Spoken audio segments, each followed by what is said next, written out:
Arrête. Ne fais pas défiler cette vidéo. Ce que tu ressens en ce moment n'est pas une simple fatigue, c'est le poids d'un long silence divin qui arrive à son terme. Tu as marché dans l'ombre pendant des mois, presque prêt à tout abandonner. Mais sache qu'aujourd'hui, un décret a été émis. Quelque chose que tu as fait a ouvert une exception dans les cieux, et ce message est la preuve qu'un rendez-vous sacré commence enfin pour ton âme. Ton âme est en état d'alerte permanent, une sentinelle fatiguée.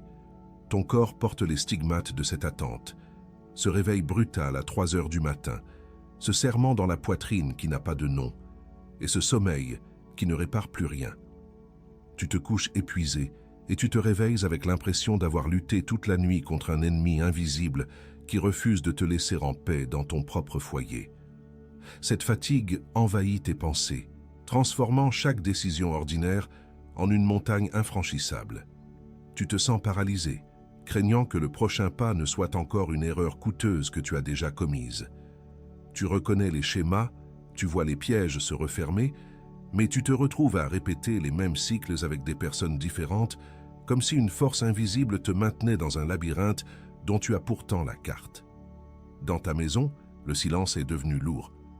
Ton conjoint a appris à ne plus demander comment s'est passée ta journée par peur de la tension.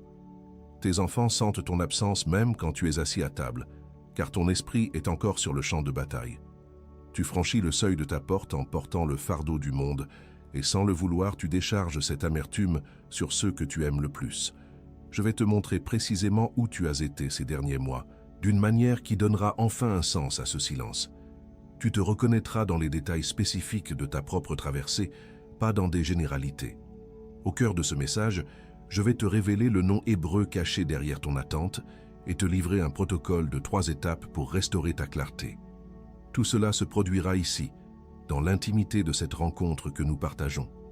Avant de conclure, je déclarerai sur toi 3 noms d'identité qui constituent une commission spécifique pour la saison qui s'ouvre. Si tu restes jusqu'au bout, tu repartiras avec un instrument concret et une autorité restaurée sur ta maison. Mais sois attentif. Si tu pars au milieu de ce processus, tu quitteras ce lieu sans le scellement final, laissant ton invitation divine encore fermée sur la table du roi. Tu n'as plus le droit de reculer. Imagine une semence déposée au plus profond de l'hiver. Le sol est dur, le ciel est gris, et rien à la surface ne laisse présager la vie. Pour celui qui regarde de l'extérieur, tout semble mort et stérile. Pourtant, dans l'obscurité de la terre, un processus invisible est à l'œuvre. Cette semence n'a pas été jetée au hasard.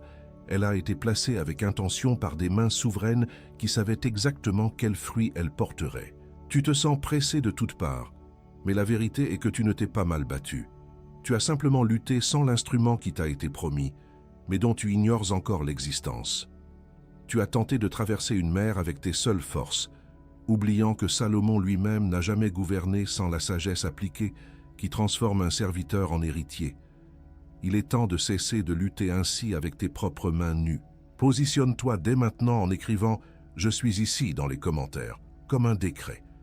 Concernant cette fatigue qui pèse sur ta famille, sache que Salomon a laissé consigner un héritage précieux, une clé de 2 minutes qui s'insère parfaitement dans ta routine quotidienne. C'est un instrument que je vais te dévoiler plus tard, une sagesse ancienne conçue pour l'homme ordinaire qui doit faire face aux défis d'aujourd'hui sans perdre sa paix intérieure. Si l'urgence t'oblige à partir avant la fin, sache que cet instrument t'attend déjà dans le premier commentaire épinglé, juste en dessous. Mais je te demande de rester avec moi car sans le contexte profond que je m'apprête à livrer, cette clé n'aura pas la même puissance entre tes mains. La compréhension du processus est ce qui active la force de l'outil. Ne te précipite pas car le temps divin n'est jamais pressé. Nous allons maintenant briser le sceau de cette invitation que tu portes depuis trop longtemps. Mais avant d'avancer, laisse-moi te poser une question qui doit résonner au plus profond de ton âme. Qu'advient-il réellement d'une semence que personne n'a semblé planter, que personne ne semble arroser, et qui pourtant insiste obstinément à pousser à travers le béton de ton épuisement actuel? La réponse à ce mystère est le début de ta véritable élection. Entre l'invitation scellée que tu as reçue dans ton esprit et la table dressée de ton accomplissement qui t'attend dans ce monde, il existe un intervalle. Un intervalle que l'ennemi connaît mieux que toi. Et c'est dans cet intervalle que la plupart des élus perdent ce qui leur a été accordé. Non pas parce que le décret a été révoqué, mais parce qu'ils rentrent chez eux le lundi matin, sans l'instrument nécessaire pour le soutenir. Salomon a été l'homme le plus sage que la terre ait porté. Et ce n'est pas un simple titre historique, c'est un registre biblique signé par Dieu lui-même. Lorsqu'il a eu la chance de demander n'importe quoi, il n'a demandé ni richesse, ni longue vie, ni la tête de ses ennemis. Il a demandé la sagesse. Dieu a été si ému par sa demande qu'il lui a donné la sagesse et tout le reste par-dessus. Il a tranché le litige des deux mères quand personne d'autre dans le royaume ne savait juger. Il a écrit 3000 proverbes. Il a gouverné Israël à son apogée historique, une gloire jamais égalée avant ou après lui. La reine de Saba a voyagé des mois à dos de chameau juste pour tester cette sagesse, et en repartant, elle a dit qu'on ne lui en avait pas raconté la moitié. Et Jésus en personne, Jésus lui-même, a cité Salomon par son nom. Il n'a pas emporté cette sagesse dans la tombe, il l'a laissée consignée avec une précision chirurgicale qui a traversé 3000 ans sans perdre son tranchant. Il a laissé enregistrer comment cesser de marcher en rond devant la porte du palais, alors que le verrou a déjà été levé pour toi. Il a laissé enregistrer comment retirer le fardeau du royaume de tes épaules avant de franchir le seuil de ta maison, pour que ta famille ne reçoive pas ton épuisement, mais ta présence au dîner, étant la colonne ferme qu'ils attendent. Et il a laissé enregistrer comment marcher avec la colonne droite de celui qui sait que son invitation porte un nom de roi pour arrêter de décider dans l'urgence, arrêter de demander conseil à ceux qui te coulent et arrêter de croire ceux qui vendent des miracles bon marché. Avant que je nomme l'instrument, déplace ton pouce jusqu'au premier commentaire épinglé juste en dessous. Ne clique pas encore. Laisse simplement ton regard arriver là et reconnaître qu'il existe. Fais-le maintenant. J'ai réuni cela dans un guide intitulé « Le Code de la sagesse de Salomon ». C'est un guide écrit principal en PDF que tu lis en une seule séance de 40 minutes, accompagné de l'audio du rituel du sommeil du juste en MP3 pour l'écouter avant de dormir et du guide écrit des 7 décrets du matin en PDF pour l'ouvrir dès la première heure de la journée. Le lien se trouve dans le premier commentaire épinglé, juste en bas. C'est l'union de la sagesse des proverbes avec les principes de la restauration paisible qui te sortent de l'état de survie pour t'amener à la clarté et à la décision. Salomon l'a écrit. Je l'ai organisé pour la vie ordinaire que tu mènes aujourd'hui, pour cette semaine qui commence demain. Avec le guide principal, tu recevras 2 instruments que j'ai inclus parce que, sans eux, le guide resterait incomplet. Le premier est le rituel du sommeil du juste. 10 minutes avant de dormir, guidé par le psaume 4, 9. Je me couche et je m'endors en paix, car toi seul, ô Éternel, tu me donnes la sécurité dans ma demeure. Ce n'est pas une technique de relaxation, c'est l'acte de remettre à la garde de celui qui ne dort jamais ce que tu as porté toute la journée, pour que ton âme cesse de faire le guet sur une calculatrice ou un problème, alors qu'il est déjà entre les mains de quelqu'un qui n'a pas besoin que tu sois éveillé pour défendre ce qui t'appartient. Le second est l'éveil de la clarté, les 7 décrets du matin. 5 minutes au réveil, avant le téléphone, avant le café. 7 décrets prononcés de ta propre voix, tirés de la sagesse des proverbes, qui positionnent la journée avant que la journée ne te positionne. C'est la posture de l'héritier avant que le calendrier, les factures et la routine ne parlent pour toi. Et le prix a le prix. C'est moins qu'un café au bistrot l'après-midi, moins qu'un déjeuner simple du dimanche en famille, moins qu'un plein d'essence pour aller à la messe le dimanche. J'ai fixé ce montant à dessein. Pas parce que cela vaut peu. Cela vaut ce que Salomon a laissé graver pendant 3000 ans. Je l'ai fait pour que le seul obstacle entre toi et l'instrument soit ta propre décision d'étendre la main. Ni le prix, ni l'agenda, ni le déplacement. Juste ta main vers le lien. Et il y a une garantie de 7 jours. Si tu l'ouvres, que tu l'utilises pendant 1 semaine et que cela ne te convient pas, tu envoies un email et tu es remboursé intégralement. Et voici la partie que personne ne fait. Tu gardes les 2 instruments bonus. Le rituel du sommeil du juste reste à toi. L'éveil de la clarté. Les 7 décrets du matin restent à toi, même après le remboursement. Ce n'est pas une concession généreuse, c'est reconnaître que le risque de l'essai ne doit pas être le tien. Le risque est nôtre. Le seul risque qui te reste est celui de ne pas essayer. Plusieurs personnes ici sur cette chaîne ces dernières semaines ont déjà reçu cet instrument. Des pères, des grands-parents, des gens qui portent leur maison sur leurs épaules. J'ai lu des messages d'un mari qui s'est assis à table au dîner et son épouse a remarqué la différence sans avoir besoin de demander. J'ai lu le témoignage d'une grand-mère qui a réussi à prier avec son petit enfant sans le poids du jour traversant la prière. J'ai vu ceux qui ont retrouvé le sommeil toute la nuit pour la première fois en des mois. Ce n'est pas de la magie, c'est le bon instrument dans la bonne main. Et pendant qu'ils dorment ce soir avec l'âme remise à Dieu, ton calendrier continue de courir. La prochaine nuit où tu poseras la tête sur l'oreiller avec l'âme encore en alerte, c'est aujourd'hui. Peut-être dans 3 heures. La prochaine matinée où tu t'éveilleras en pensant aux batailles et à ce que tu n'as pas encore résolu, c'est demain. Chaque nuit, sans le rituel du sommeil du juste, est une nuit que ton corps paiera. Chaque matin sans l'éveil de la clarté. Les 7 décrets du matin est un matin que le monde réécrit en premier. Le coup de l'attente n'est jamais nul, mais ne pars pas maintenant. Le scellement n'est pas terminé. Ce que je dois te montrer ensuite est plus grand que n'importe quel instrument laissé par Salomon. C'est le nom hébreu de ce qui t'arrive en ce moment précis, le nom de l'exception qui a été ouverte au ciel à cause de ce que tu as fait aujourd'hui. Et quand tu entendras ce nom, tu comprendras pourquoi tout jusqu'ici n'était qu'une préparation pour une seule parole. Reste. Tu penses être égaré, mais tu es simplement en cours de validation. Ce que tu traverses en ce moment n'est pas un accident de parcours, c'est l'étalonnage de ton esprit pour la saison royale qui s'ouvre devant toi. Dieu ne choisit pas ceux qui réussissent tout du premier coup. Il valide ceux qui restent debout sous le poids du silence et de l'incertitude. Je vais maintenant énumérer 5 signes précis qui confirment que tu es l'élu de ce temps marqué. Si tu te reconnais dans au moins 3 de ces marques, sache que le manteau de Salomon est déjà en train de se poser sur tes épaules fatiguées. Le premier signe est spirituel. Tu as le sentiment que tes prières ne dépassent plus le plafond de ta chambre. Tu parles, tu cries, tu supplies, mais le ciel semble de bronze et tes paroles te reviennent en écho. Ce n'est pas parce que Dieu a cessé de t'écouter, c'est parce qu'il a cessé de te répondre comme à un serviteur pour commencer à te traiter comme un héritier. Dans ce silence, on n'apprend plus à demander, on apprend à discerner. Cette sensation d'isolement est le signe que tu as été retiré de la foule pour recevoir une instruction secrète. Le deuxième signe est pratique et concerne tes décisions. Tu ressens un poids innommable sur tes journées ordinaires, une forme de paralysie devant des choix pourtant simples.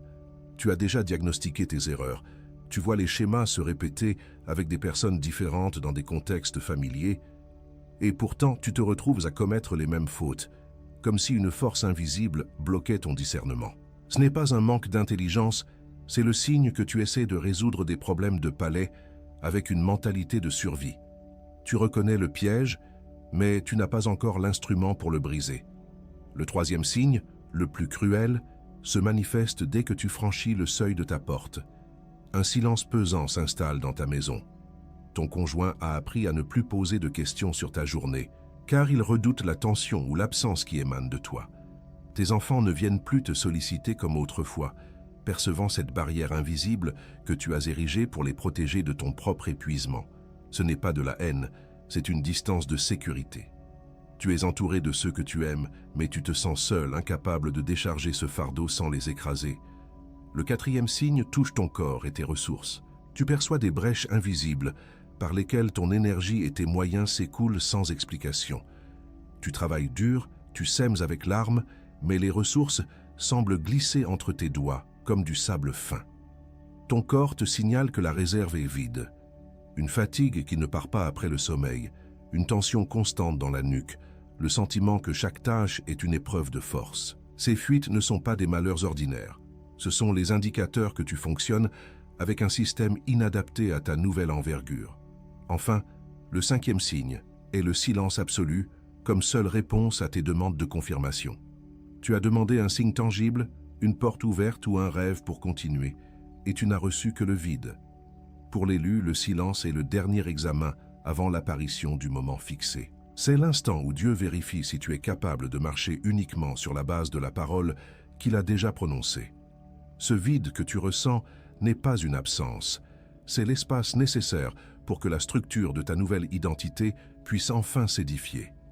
Si tu te reconnais dans au moins 3 de ces 5 signes, ne baisse pas les bras, car tu viens de recevoir ta validation. Ce n'est pas une condamnation, c'est la preuve que tu portes quelque chose que le monde ne peut ni donner ni comprendre.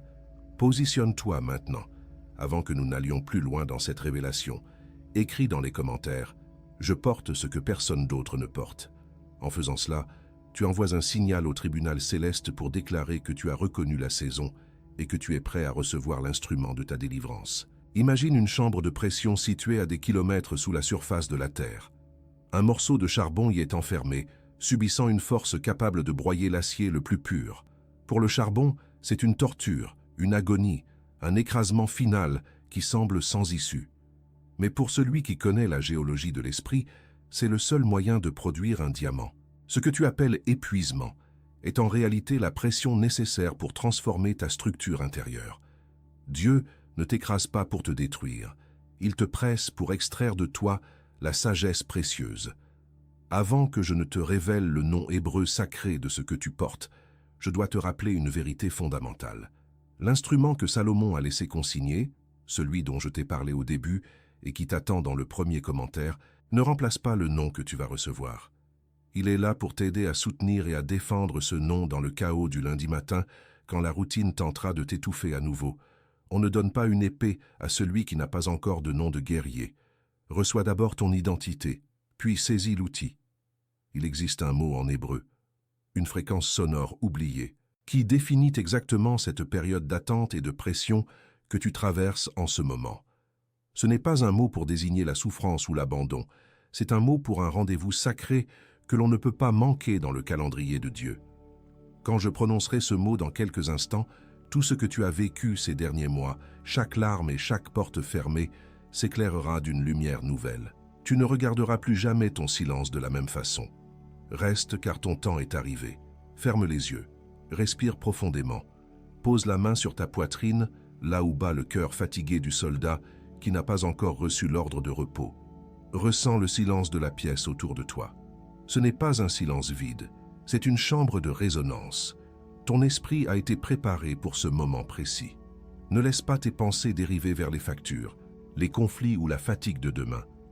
Tout ce que tu as vécu jusqu'à cet instant, les larmes solitaires, les nuits sans sommeil, le poids insupportable de ton foyer, n'était que le réglage de ton récepteur pour la fréquence que je m'apprête à libérer. Tu n'es pas ici par hasard, tu es ici par décret. Ton âme le sait déjà, c'est pour cela qu'elle frissonne. Écoute maintenant avec le cœur, car la vérité n'entre pas par l'intellect, mais par la reconnaissance d'un héritage oublié. Il existe une parole qui n'appartient pas au dictionnaire des hommes, mais au registre des rois. C'est une parole que Salomon murmurait dans le secret du temple et que les prophètes scrutaient dans le mouvement des étoiles.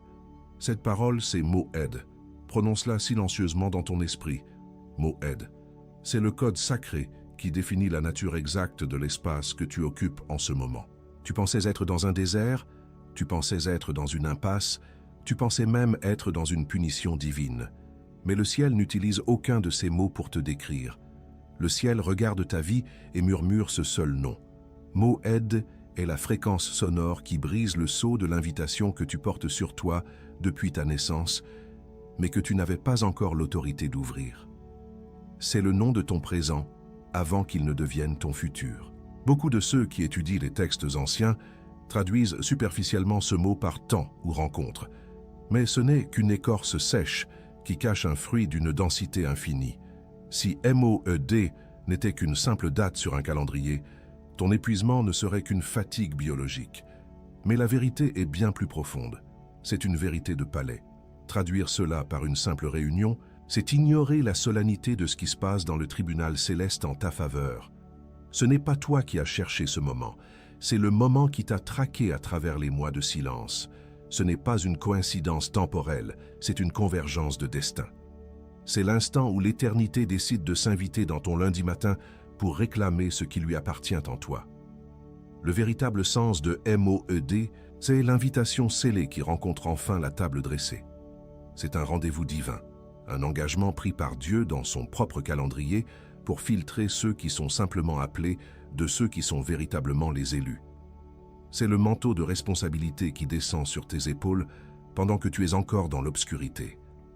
Dans ton MOED, Dieu ne cherche pas à savoir si tu es fort, il cherche à voir si tu es capable de reconnaître l'heure de sa visitation.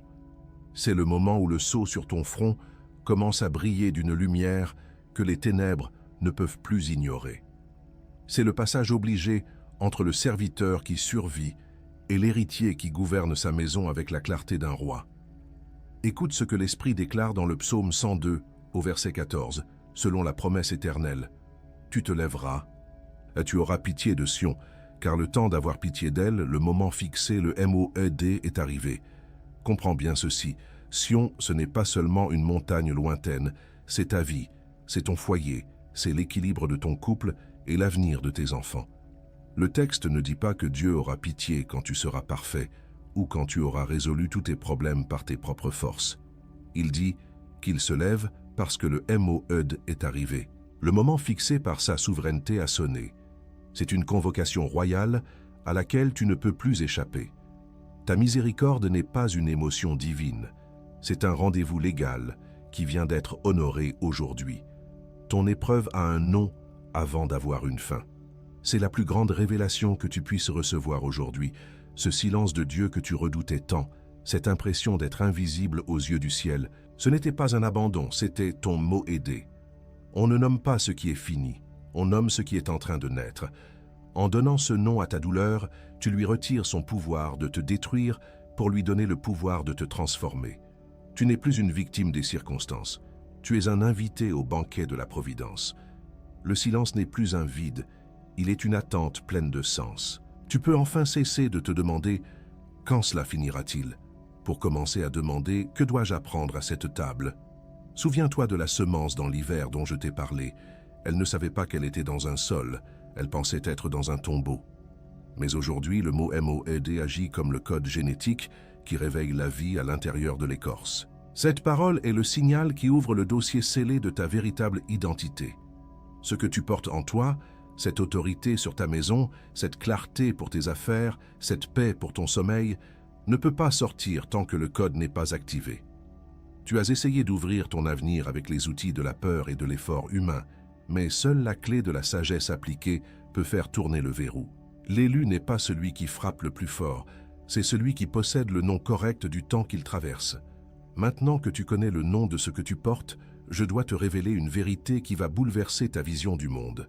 Il y a quelqu'un qui a porté ce même MOED bien avant toi, dans une cellule humide et obscure, loin de sa famille et de sa terre. Cette personne pensait avoir été oubliée par Dieu et trahie par les siens. Mais le jour où son moment fixé est arrivé, il n'a pas seulement été libéré, il est devenu le pilier d'une nation entière. Ce qui est arrivé à Joseph dans son passage de la prison au palais est le miroir exact de ce qui est en train de se sceller sur ta vie. Et ce qu'il a utilisé pour ne pas être écrasé par sa nouvelle gloire est exactement l'instrument que je vais te dévoiler. Je te promets d'y revenir, car cela changera tout ce soir. Imagine un homme au fond d'un puits, puis dans le silence d'une cellule froide. Joseph. Le silence de Dieu sur sa vie était assourdissant, et l'injustice semblait avoir scellé son destin à jamais. Il a été trahi par son propre sang, oublié par ceux qui l'avaient sauvé, et pourtant il ne s'est pas laissé consumer par l'amertume. Tu te reconnais dans cette cellule invisible. Tu as l'impression que tes efforts pour maintenir ton foyer et ta foi sont vains, que le ciel est resté muet, pendant que tu luttais seul contre le courant.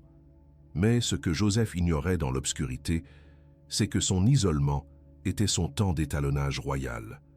Quand il a enfin été appelé devant Pharaon, Joseph n'a pas seulement raconté un rêve ou fait une prière. Il a fait quelque chose que seul un homme possédant l'instrument de la sagesse appliquée pouvait accomplir au milieu d'une crise mondiale.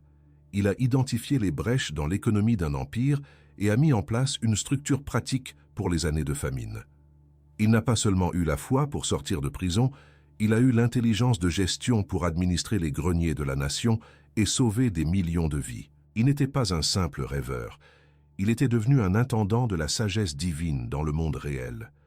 Ce moment de sagesse pratique a été le véritable pont vers son trône, révélant que son préparatif invisible dans la prison était en réalité son plus grand atout. Ce n'était pas un miracle magique qui l'a maintenu au sommet, mais sa capacité à utiliser un instrument de discernement que le silence de Dieu avait affûté en lui. Ton épuisement actuel n'est pas une condamnation à l'échec.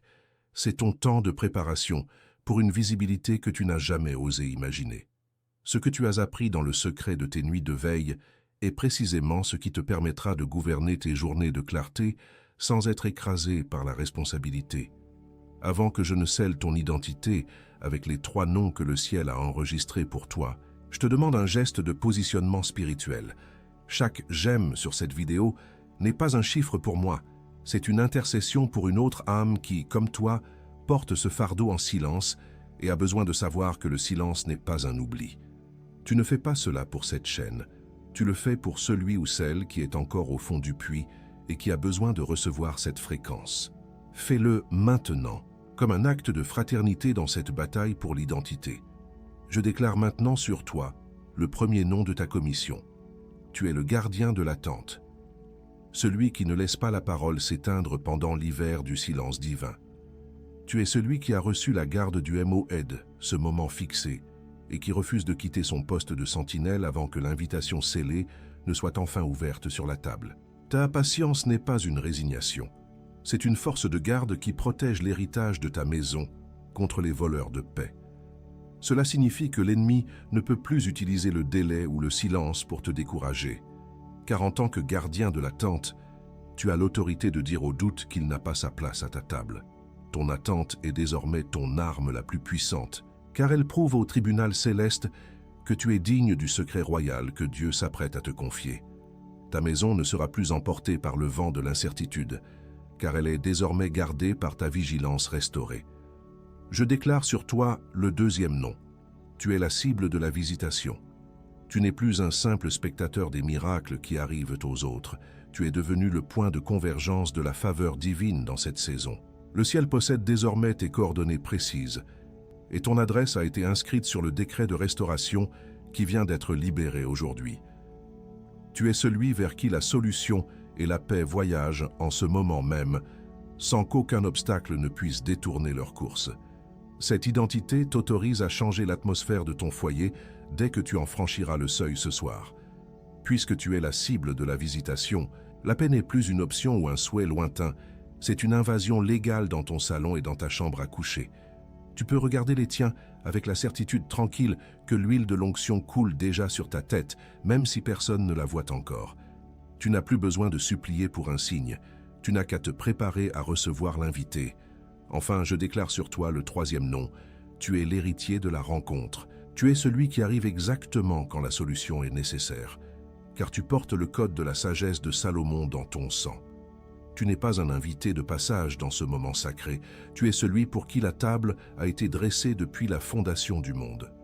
Ton Moed est ton héritage légitime, une parcelle de temps que Dieu a réservée exclusivement pour ta transformation, et personne ne peut s'asseoir à ta place. En tant qu'héritier de la rencontre, tu possèdes désormais le discernement nécessaire pour identifier les opportunités là où les autres ne voient que des murs infranchissables. Tu as l'autorité pour trancher les litiges dans ta maison et pour ordonner tes journées avec la clarté d'un roi qui gouverne son domaine. Tu ne décides plus dans la précipitation de la peur, mais dans la sérénité de ton rang retrouvé. Ta voix porte désormais le poids de ta commission divine. Ces 3 noms ne sont pas de simples étiquettes, ils sont le réglage précis de ton récepteur spirituel. Joseph opérait exactement sur cette même fréquence lorsqu'il se tenait debout devant Pharaon, calme et inébranlable, car il connaissait ses noms secrets dans le ciel. En acceptant aujourd'hui ces identités, tu syntonises ton âme sur la fréquence du palais et du repos.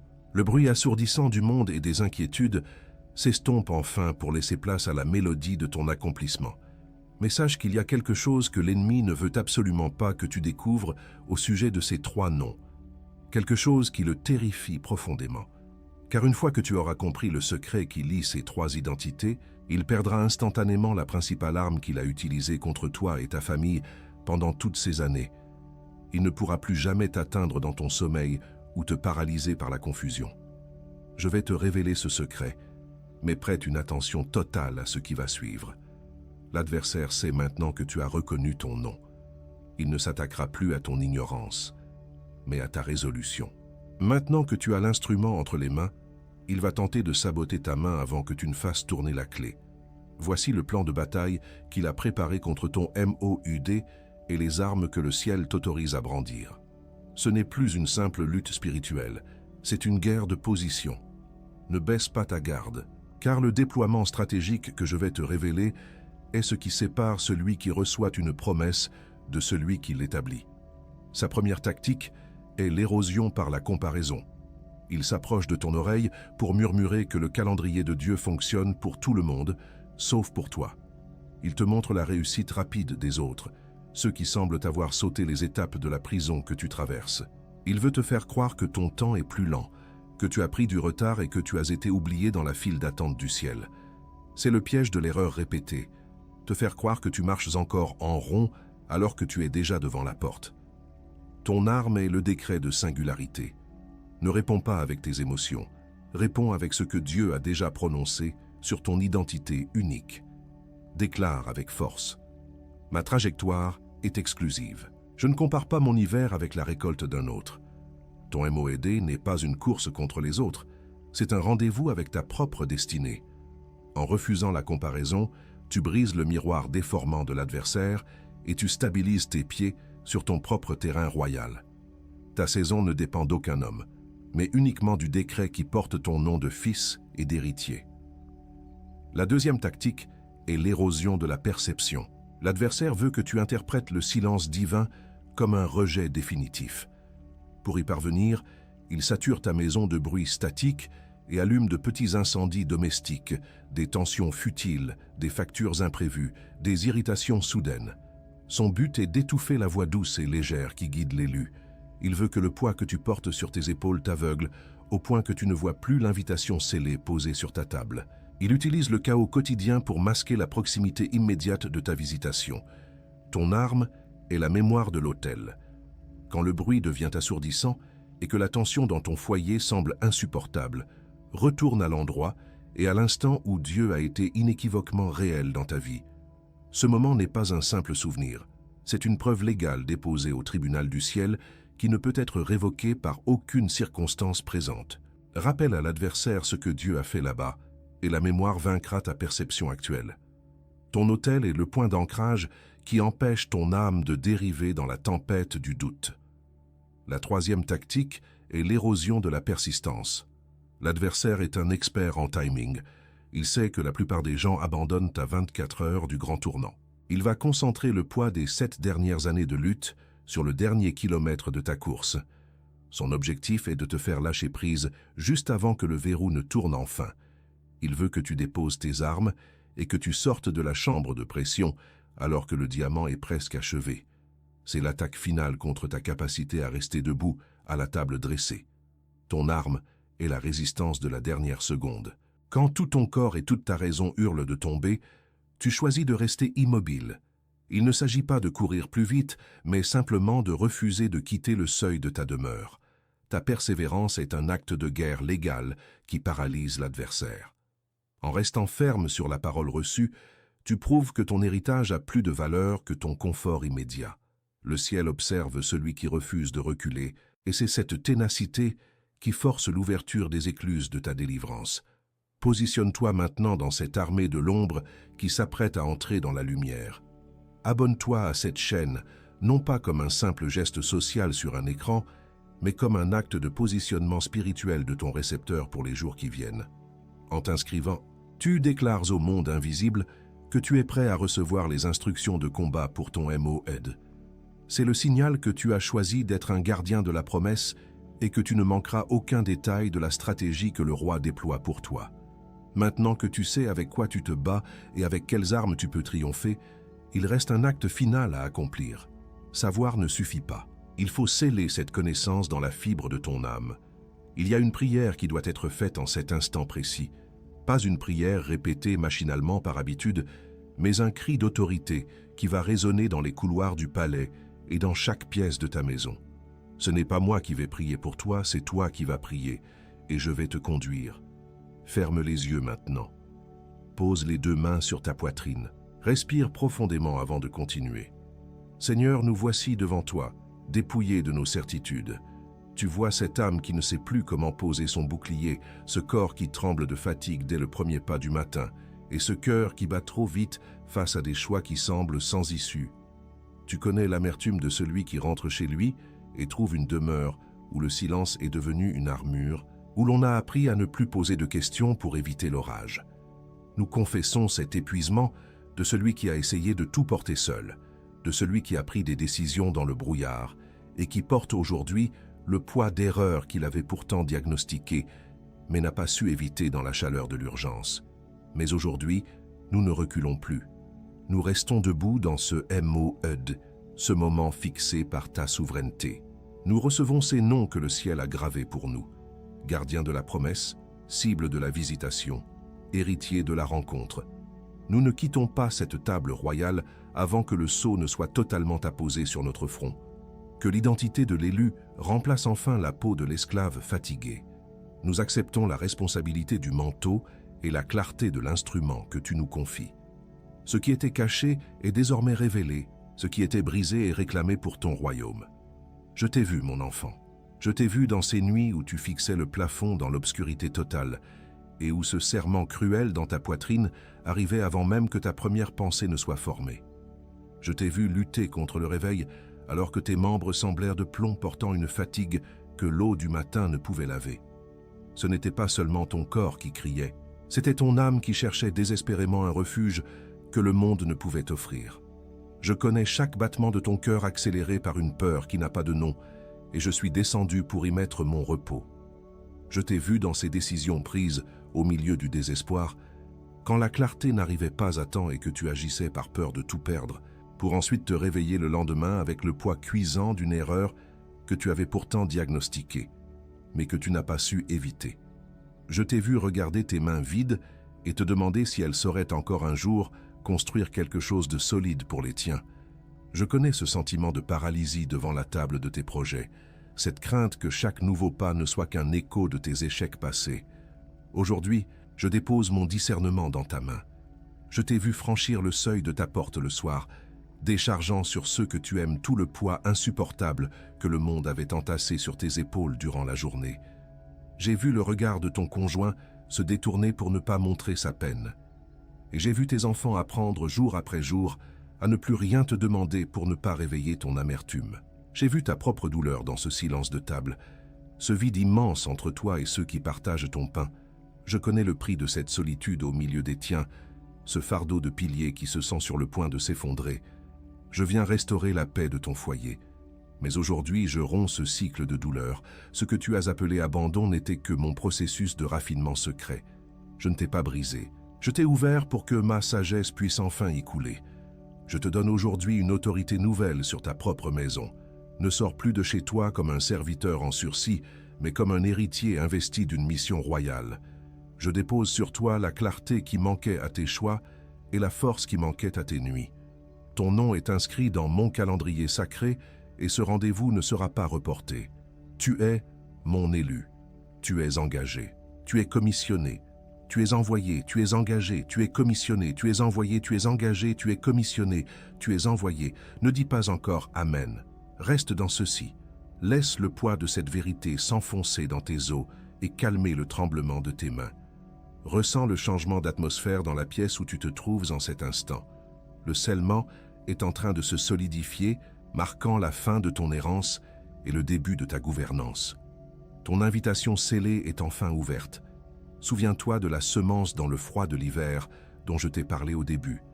La terre qui semblait morte, stérile et indifférente a enfin cédé sous la poussée de la vie.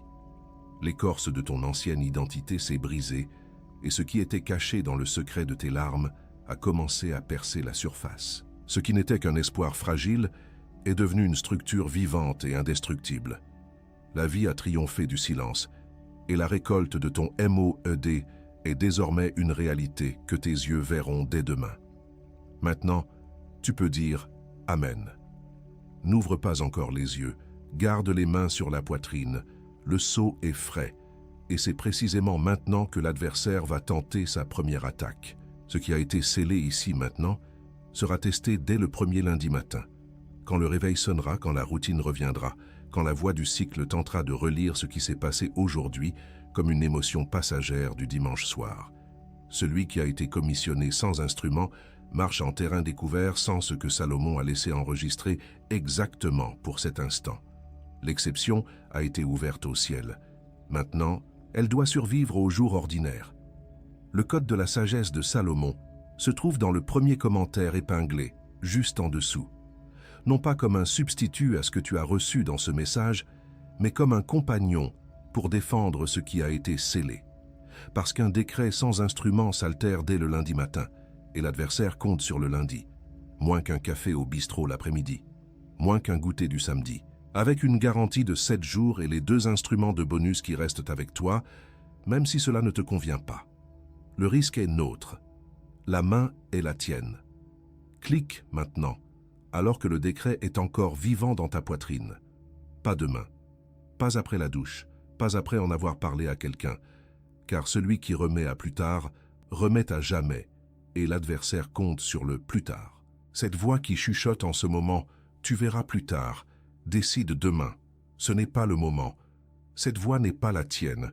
Cette voix est la voix de celui qui a perdu aujourd'hui dans le tribunal du ciel et qui essaye de regagner du terrain dans ton lundi matin. Il a déjà compté sur le pas plus tard pour chaque autre message que tu as reçu et ignoré. Il compte sur le pas plus tard, maintenant aussi. Clique avant que l'adversaire parle plus fort que le décret qui vient d'être scellé sur ta tête. Et maintenant, la dernière parole. Il y a quelqu'un dans ton entourage qui porte exactement la même invitation scellée que toi sans savoir comment l'ouvrir. Quelqu'un qui rentrera chez lui ce soir en portant le même fardeau du royaume sur ses épaules d'homme ordinaire. Quelqu'un qui posera la tête sur l'oreiller avec la même âme en état d'alerte. Cette personne ne s'arrêtera pas seule sur cette vidéo. Elle a besoin que quelqu'un la lui envoie. Ce quelqu'un, c'est toi. Ce n'est pas partager une vidéo, c'est intercéder. Maintenant, ferme les yeux. Respire 3 fois et demeure en silence jusqu'à ce que la vidéo se termine. Ce qui a été fait ici doit se poser. Ne fais pas défiler. Ne sors pas. Reste.